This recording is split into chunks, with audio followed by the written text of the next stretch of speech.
నమస్కారం. ఆర్వీఆర్ టీవీకి స్వాగతం. పశ్చిమాసియా ఉద్రిక్తతల నడుమ దేశవ్యాప్తంగా గ్యాస్ కష్టాలు రోజురోజుకు పెరుగుతున్నాయి. ఇంతగా గ్యాస్ కొరత ఉన్న తరుణంలో కేరళలోని అలప్పుజలో అరట్టువళికి చెందిన రత్నమ్మకు ఫ్రీ గ్యాస్ ఊరటనిస్తోంది. 15 ఏళ్లుగా ఎలాంటి గ్యాస్ కొనకుండానే వంట చేసుకుంటున్నారు. ఇది అక్షరాల నిజం. వివరాల్లోకి వెళితే రత్నమ్మ 2011లో ఇంటి బోరు బావి తవ్వించింది.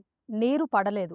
అయితే ప్లంబర్ పైపును మూస్తుండగా ఓ వ్యక్తి అగ్గిపుల్ల వెలిగించి కింద పడవేయడంతో ఒక్కసారిగా మంటలు చెలరేగాయి. మొదట్లో భయపడినా తర్వాత ఆ పైపు నుంచి వస్తుంది సహజమైన గ్యాస్ అని గుర్తించి ఒక ప్లాస్టిక్ పైపు ద్వారా దానిని నేరుగా రత్నమ్మ వంటింటికి కనెక్షన్ ఇచ్చారు. నెలలు సంవత్సరాలు గడిచిన కొద్దీ రత్నమ్మలో భయం పోయింది.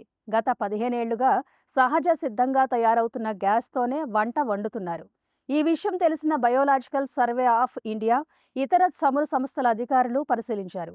ఆ బోరు బావి నుంచి సాధారణ ఎల్పీజీ రావడం లేదని, అది మీథేన్ అని తెలిపారు.